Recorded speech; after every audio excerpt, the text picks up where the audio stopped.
Panama খাল দখল করবেন বলে মার্কিন প্রেসিডেন্ট ডোনাল্ড ট্রাম্পের দেয়া হুমকি উড়িয়ে দিয়েছেন পানামার president Jose Raul Mulino.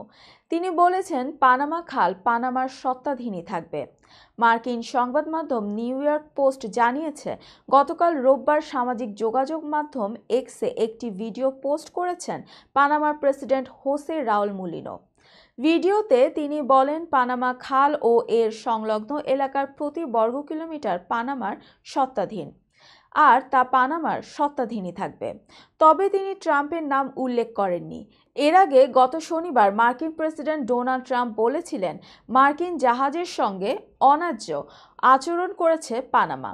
Panama যদি চ্যানেলটির নিরাপদ, দক্ষ ও নির্ভরযোগ্য পরিচালনা নিশ্চিত করতে না পারে, তাহলে আমরা দাবি করব যে পানামা খাল আমাদের কাছে সম্পূর্ণরূপে ও প্রশ্ন ছাড়াই ফিরিয়ে দেওয়া হোক। ট্রাম্প তার নিজস্ব সামাজিক যোগাযোগ মাধ্যমের প্ল্যাটফর্ম ট্রুথ সোশ্যালে আরও লেখেন, মার্কিন জাহাজ ও বাণিজ্যের সঙ্গে খুবই অন্যায্য ও অন্যায় আচরণ করা হয়েছে। এই জলপথ ব্যবহারের জন্য পানামা যে মাশুল নিচ্ছে তা হাস্যকর। পানামা খাল ঘিরে চীনের প্রভাব বাড়ছে বলেও অভিযোগ করেন ট্রাম্প।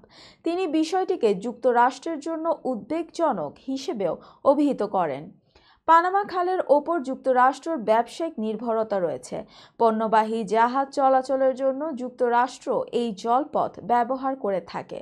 ট্রাম্প বলেন, পানামা খাল শুধু পানামার ব্যবস্থাপনার জন্যই ছিল, চীন বা অন্য কারো জন্য নয়। আমরা পানামা খালকে কখনোই ভুল হাতে পড়তে দেব না।